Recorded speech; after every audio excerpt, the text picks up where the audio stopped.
I'm Martin Tyler, and you're listening to Harry Symeou.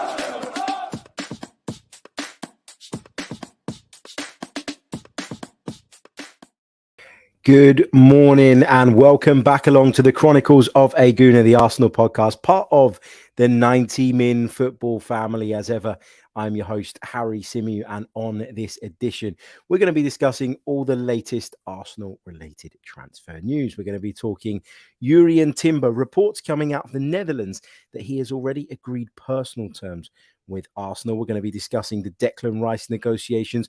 We're going to be talking about what convinced, according to reports, Kai Havertz to join Arsenal. We'll also be talking about İlkay Gündoğan and the fact that it looks like Arsenal have missed out on him. We'll also spend some time taking you guys' questions and thoughts, as always, from the live chat box. A big good morning to everybody with us live at the moment. A big hello to everybody who will be watching or listening to this back a little bit later on. So good to see so many of you with us nice and early in the day. And thank you, of course, for supporting the podcast, for being here to watch the shows, to listen to the shows, if you take it in that way as well. It really means the world to me, because I know at this point in the year where it is transfer silly season, I know there's so much content out there. So to know that you guys are coming here to enjoy content is amazing, and I'm so grateful for it. So thank you. Afsar says it's too hot, Harry. I love this weather. I absolutely adore it. It puts me in a much better mood. It sets the tone for a nice day ahead, and I'm actually looking forward to working out in the sunshine a little bit later on today. Going to get sort of the bits that I can't do outside done early doors, and then I'm going to head out and enjoy the weather, take it all in. You never know, maybe a cheeky barbecue later on today as well. Let's say a few hellos then. So many names with us. We've got Ryan, we've got Hightower, Afsar, Mike, we've got Wesbird, John Tora, Fieldstad is with us, John Wayne, Lewis Kiriakou, Matt is there, Mohammed is there, we've got Mafia Boss, John, Dave, Paul Ndungu, we've got Robert, Hassan Ali, Jimmy Flo, Shannon Morton is with us, Archangel, Rob Segal, Joey Elitz, we've got GB, Brian says, happy you fixed your clock, Harry. Do you know what? I thought it was fixed, the clock over my shoulder. I was telling you guys a little while ago when I was doing a podcast from here in the living room that my missus was on my case because she'd been telling me for weeks that the batteries needed replacing in that clock behind me. I've replaced the batteries, and unfortunately, it keeps getting stuck. Now, the problem is this clock, to me, it's old-fashioned. It's not really my style. I don't really want it in my living room, but it was a gift from my grandmother. And because it was a gift from my grandmother, I'm afraid to take it down and put it away, because if she comes round and sees that it's not there, she'll be absolutely heartbroken, which is why it stays there. Regardless of whether it works or not, it has to stay there. Big hello, of course, to the British Bushman, Daniel West, Rich King Retro, Michael, Abdi, Stephen, Nav, K Smiles. We've got Jeet with us as well, Al Cesar as well. Look, we'll come to questions a little bit later on, so hold fire on them. Let's take you through then some of the latest Arsenal news. We'll start off with Jurrien Timber. According to reports in the Netherlands, personal terms have already been agreed between the Ajax defender and Arsenal Football Club. It's said that he's going to earn around about £130,000 per week, which in today's market isn't crazy. It's not quite the top end, but it's also not sort of to be sniffed at, that's for sure. And of course, I think he's someone that's going to come in, not necessarily as a starter from the beginning. I think he's someone that's going to come in and provide real good, solid cover. He's going to bring versatility to the table and allow us to rotate freely. So yeah, very much looking forward to seeing how he does. But that's what we're hearing. Terms of around about £130,000 per week have been agreed between Arsenal and Jurrien Timber. Now, it's important to stress at this stage, We haven't heard this from Fabrizio Romano. We haven't heard this from David Ornstein. These are reports coming out of the Netherlands. Now, I'm not saying they shouldn't be believed or that they're not reliable, but I'm saying, I'm not, I think there's a good possibility that the personal terms have been agreed, but I'm not going to sit here and say it's absolutely 100% done, and I'll take that as gospel, not at this stage anyway. But yeah, things are moving in the right direction with the Dutchman, it seems anyway.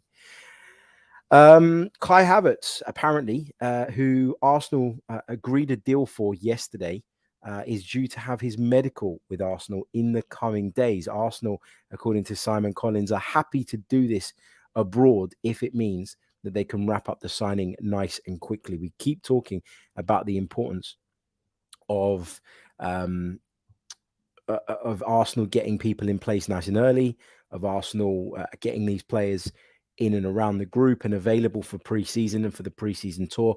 Not only is it a good opportunity to go and play matches together and experience sort of being on the field of play together, it's also, I think, a great opportunity to bond and get close to one another. And I think Mikel Arteta is huge on that connection, the team spirit, all of the rest of it. And I think that that's another reason as to why he's been keen last year and now this year as well to, to be able to get these guys together and give them some time to get to know each other on a personal level as well. So I think taking players on the preseason tour is something that he's realized the importance of, and it's something that he will be keen to get wrapped up ahead of that tour, which is not too far away now when you think about it. Right, what else we got? So yeah, Kai Havertz's medical due to take place this week. As I say, Arsenal looking to wrap that up nice and quickly. But apparently, according to Liam Twomey of The Athletic, who covers Chelsea, the thing that really caught Kai Havertz's attention, apart from Arsenal being fucking massive and all the rest of it, was this idea of him playing in a different position, in a different role. And what the piece suggests is that actually Kai Havertz hasn't been happy playing as a forward, hasn't been happy sort of having all the pressures and responsibilities that come with being a number 9 when he himself doesn't feel like that's his best role and doesn't feel like that's his natural role, which is interesting.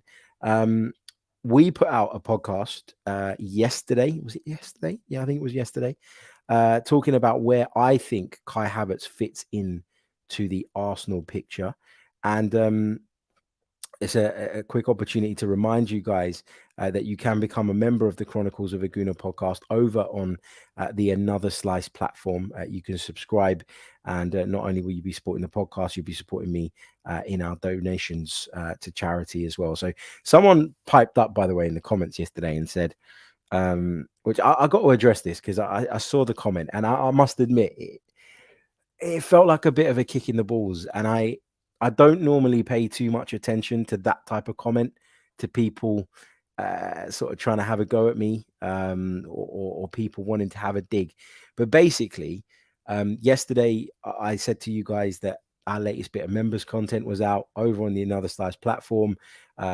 This is how you subscribe if you want to. It isn't compulsory, obviously.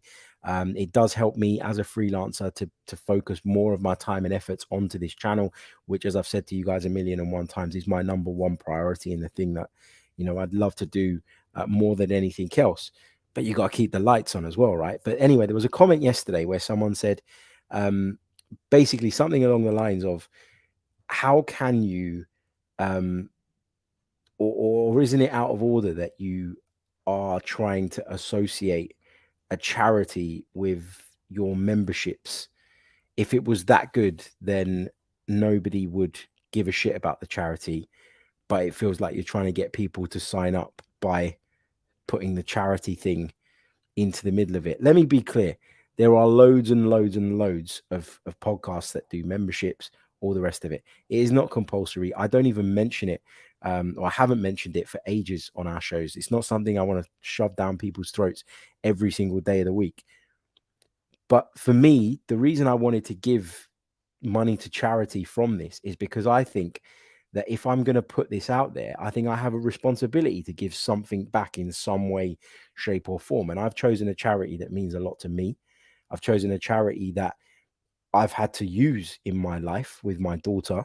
And therefore, it's really, really important to me that if I can do something to give back, I will.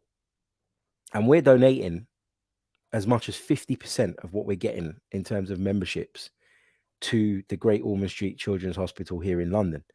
Now, if people don't like that, don't sign up. It's not a problem. Like, genuinely, it's not a problem for me. If people don't feel like it's worth the cost, etc., that's absolutely fine. Not an issue.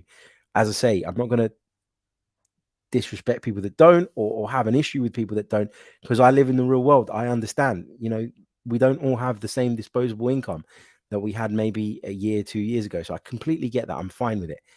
But what I can't get my head around is people trying to make out, or this particular person trying to make out that I'm doing this, or I'm giving the money to charity, or saying that I'm giving the money to charity, which is what he suggested, just to get people to sign up. No, not at all.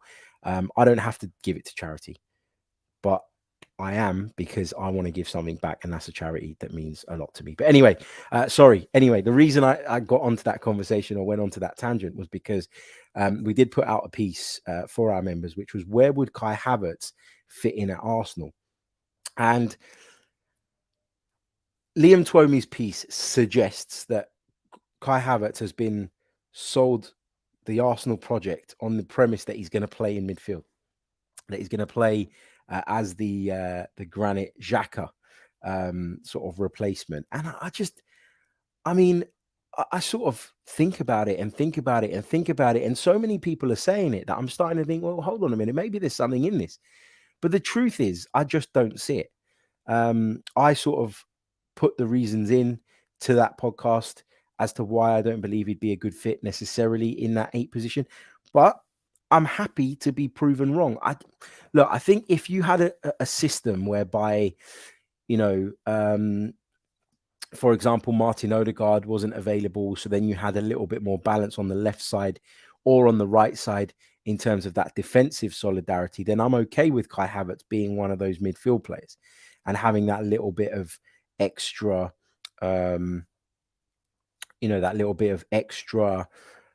sort of freedom to get forward and support and to cause problems in the way that he wants to.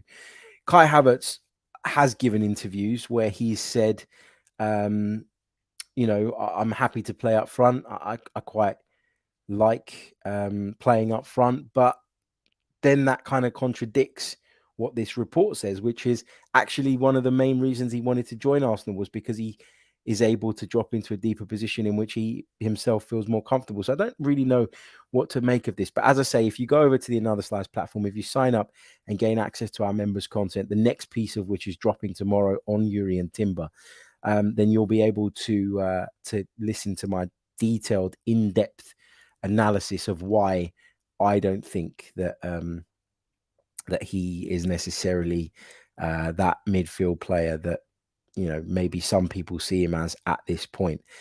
Maybe in the right system, maybe with the right balance around him, but not in addition to Martin Odegaard for me. I just don't see how you could have, for example, if we got him, Declan Rice in the 6, and then Havertz and Odegaard. Wouldn't that just be a little bit too flimsy? I don't know. Let me know what you guys think in the comments. But anyway, it looks like the Kai Havertz thing is pretty much wrapped up.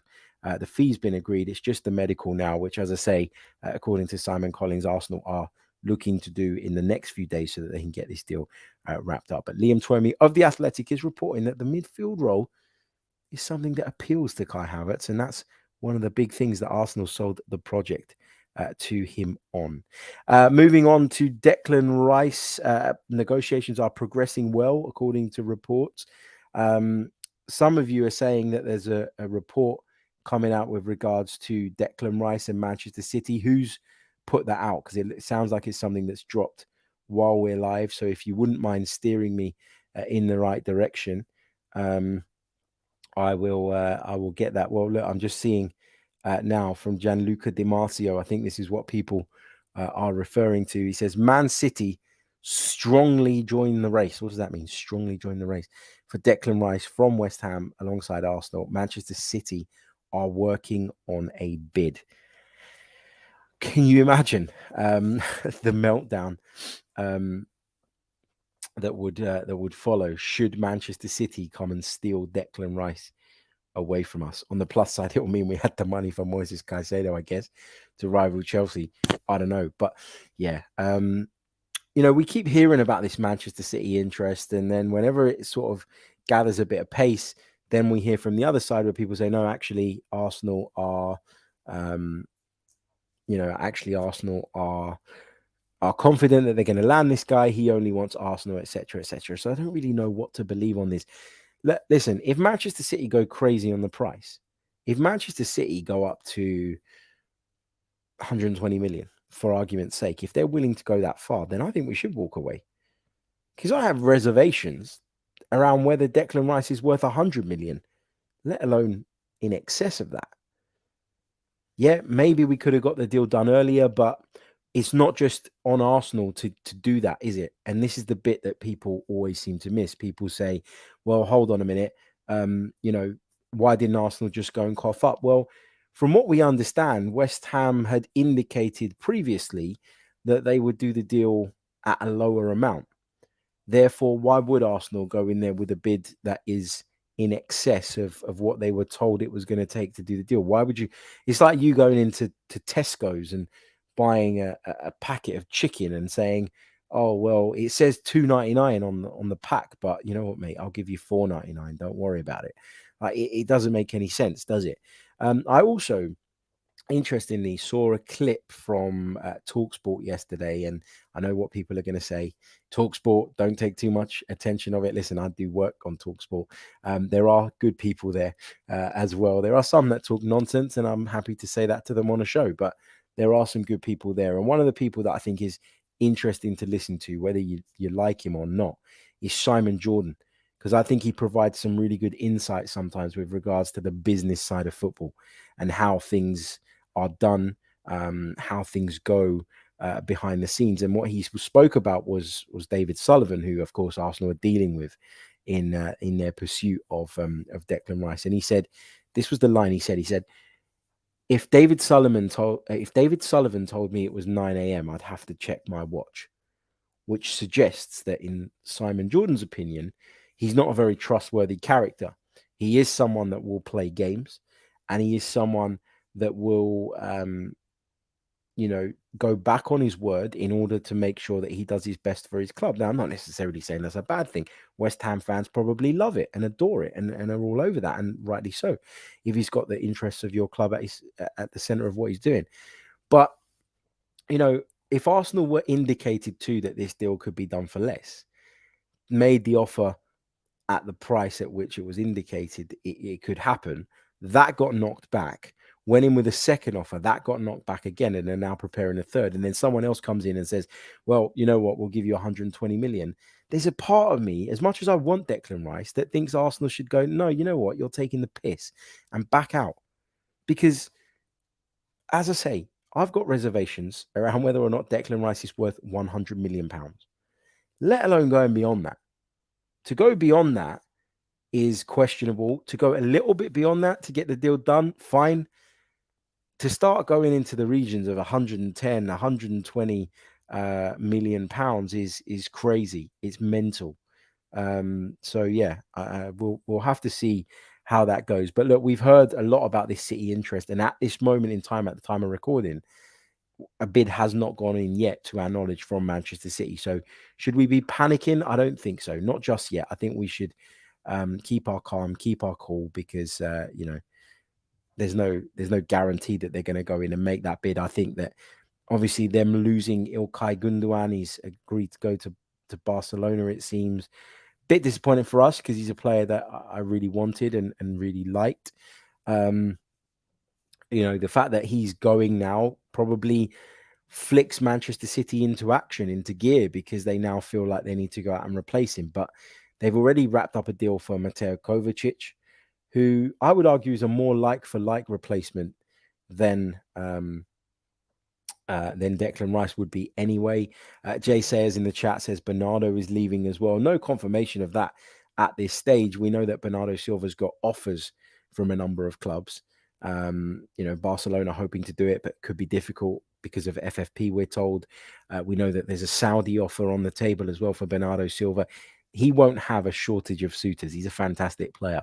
But yeah, I'm very much at the point where I've recognized, and particularly working in this business over the last couple of summers, that people will do anything for a click, and people will do anything or say anything or write anything for the traction. And so I'm not saying DiMarzio is making this up, not even saying that he's definitely wrong, but I think, you know, there are certain sources that you trust around certain topics and around certain subjects. For me, Gianluca Di Marzio, when it comes to Italian football, brilliant.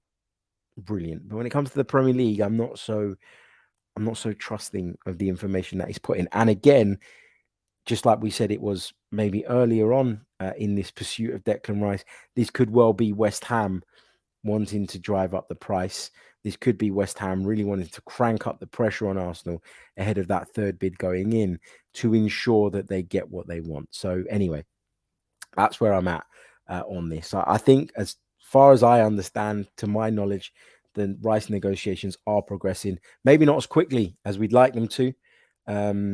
You know, the Kai Havertz stuff, we found out about it a lot later.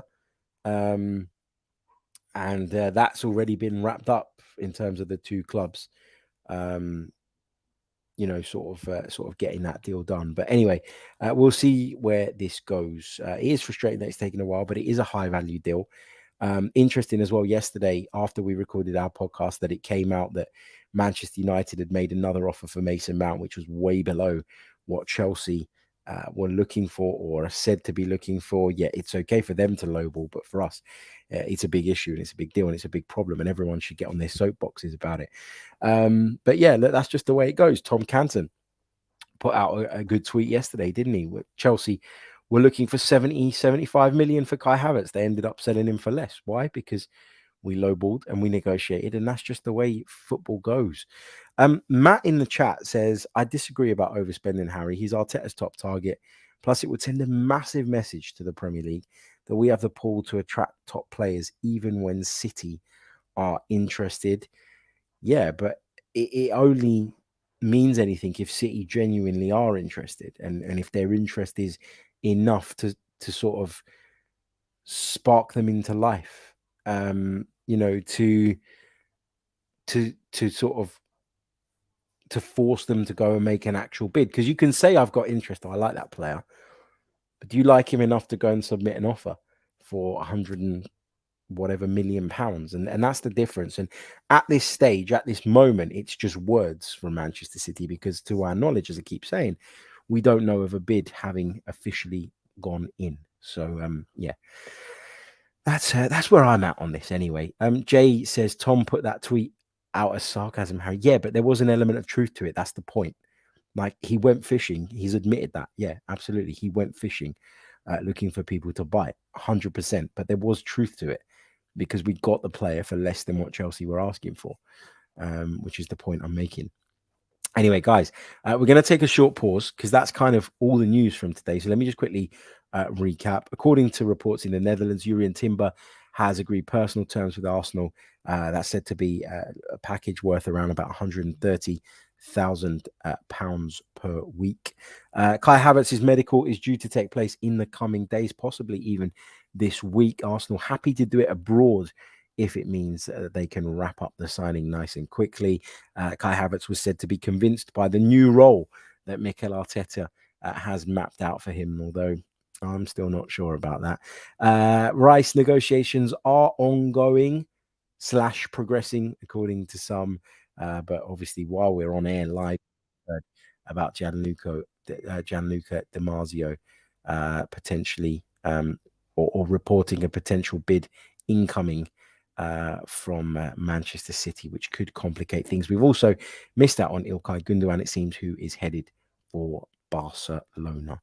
Anyway, let's take that short pause, and then we're just going to spend the rest of the show taking your questions. So start flooding the chat box.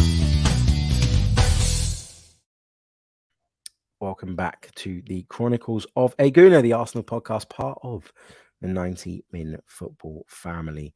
Lots to discuss, as it seems there is every day at the moment with Arsenal. So let's start working our way through some of your questions. What have we got? AJ Envoy says, Harry, any thoughts on the coefficient Champions League spot on the UCL expanding to potentially 5 spots in England? How would that affect Arsenal? Some people say it will make things easier for Arsenal because there'll be a 5th spot up for grabs. But that also means that 5 clubs in the division will benefit from the Champions League financially, which actually makes the league a lot tougher. You think about Newcastle coming into the picture as well. You think about the spending power that the rest of the clubs already have. And I don't really subscribe to that idea that it makes it easier. Yeah, the coefficient ranking is great. And, that's because the Premier League has been a real dominant force has become a real dominant force in European football of late because of the financial power and the disparity between what the Premier League clubs have at their disposal and everybody else.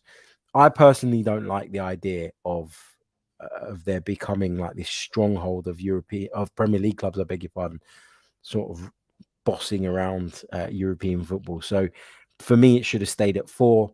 It makes the value of getting in the top 4 even more important, which improves the sort of the quality of the league, but also the entertainment factor as well. So I'm not really for this. I don't agree with this, but it is something that is, of course, coming into play. Jeet Rao says, Harry, why should we care about making a statement? Shouldn't we focus on the player that fits our system rather than making a big statement? Also, big money moves 90% of the time fail. So I'm not really of this opinion that we need to solely go out and make a big statement. Like that is the number one priority. No, the priority is bringing in the right player. And if you can make a big statement by getting someone that is revered by many at the same time, great, happy days. I think that has some value to it as well. Obviously, Arsenal do see Declan Rice as someone that fits the system. Otherwise, they wouldn't be pursuing him and they wouldn't be prepared to spend the type of money we've been hearing about if they weren't, as I say, sort of almost certain on his suitability to the project and to the team. Yeah, big money signings, you can say that they fail a lot of the time. A lot of that is because the level of expectations set by a big money signing is often ridiculous and over the top. You think about Nicolas Pepe, for example. Had Arsenal signed him for £30 million, scoring the amount of goals he did, impacting games the way he did, you probably would have looked at it and gone, decent signing, not amazing, but decent. But because it was £72 million, there was a pressure on him to deliver every single week and to deliver a much higher standard on a regular basis. And unfortunately, he wasn't able to do that.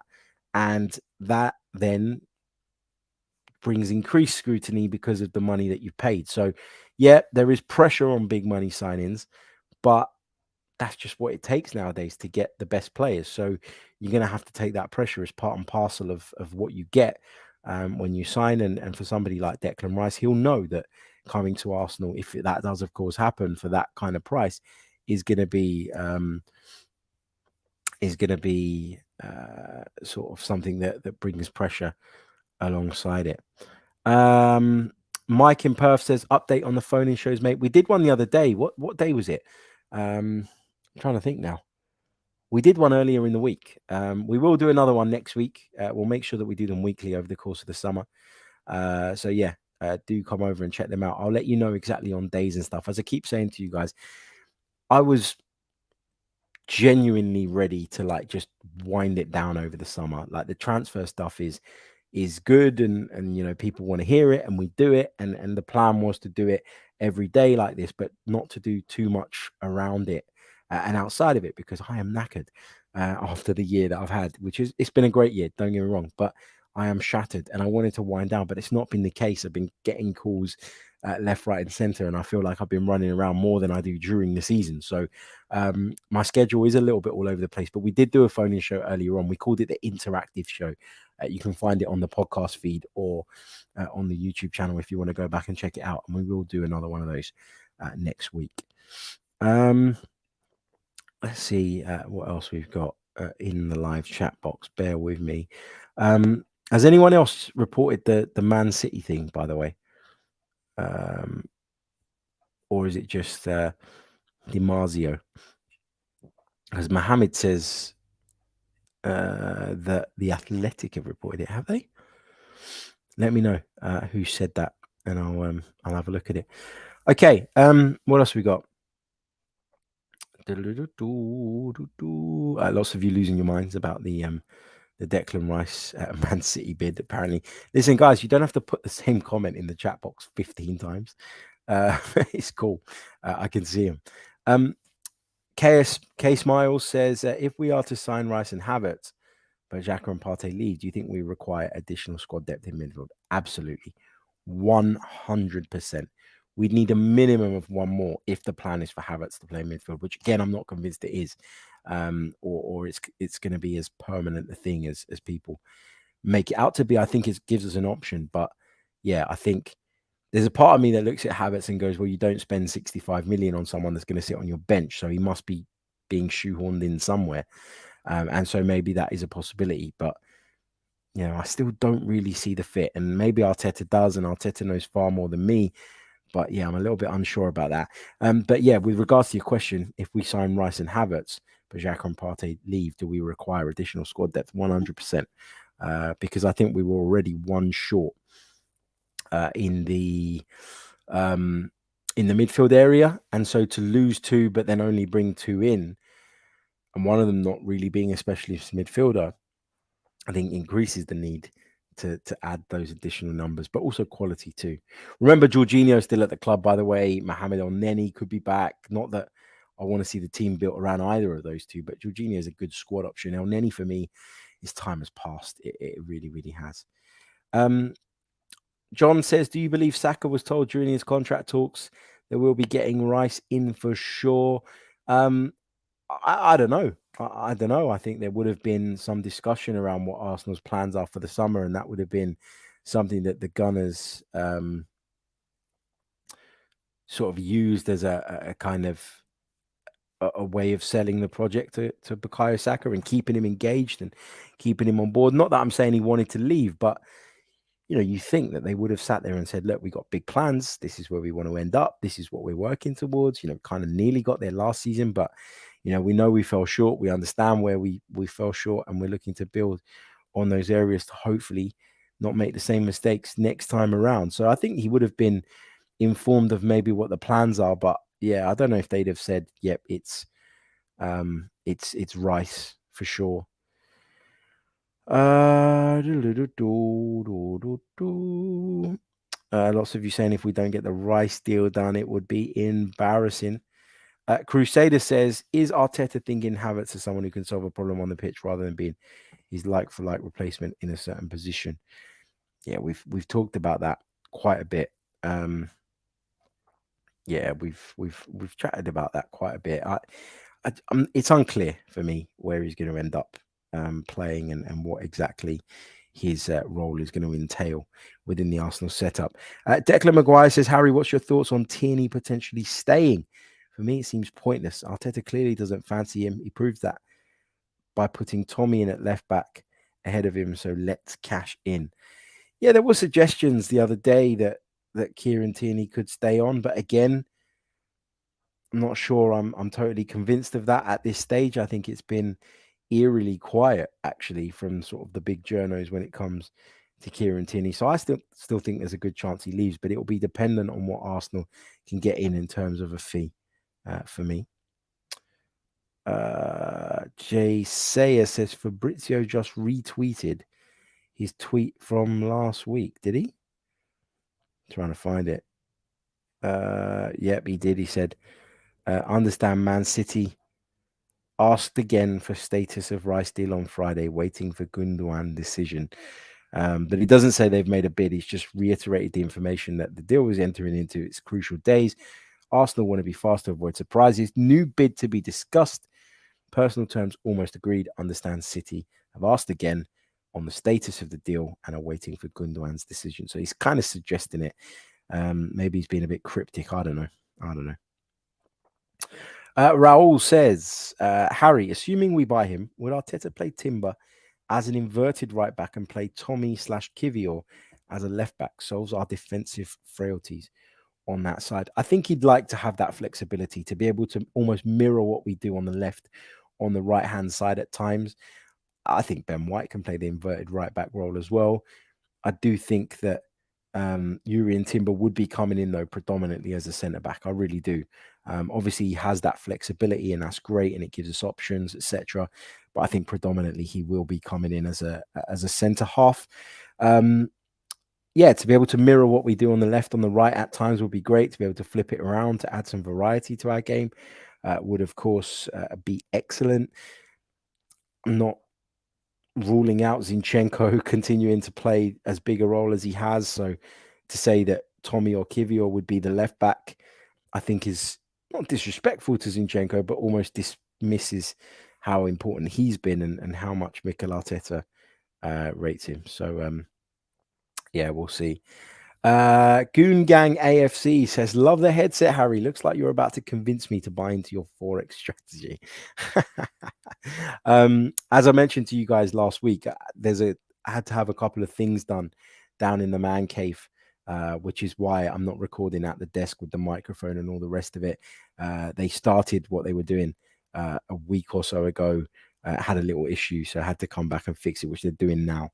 Which is why I'm sitting in the living room using my Forex sort of salesman headset here. What we got here? Lloyd says, Harry, what other areas do we need to address in order for Arsenal to compete next season? I think for me, we needed a defender, which it looks like we're going to get in Jurrien Timber. We needed a forward somewhere along that line, and Kai Havertz seems to be that man. And then we needed multiple midfielders for me. So those are the areas that need addressing. I'd also go as far as saying we probably need another goalkeeper as well. Maybe people will say that is disrespectful to Matt Turner, but I just don't see it with him. I really don't. I really don't.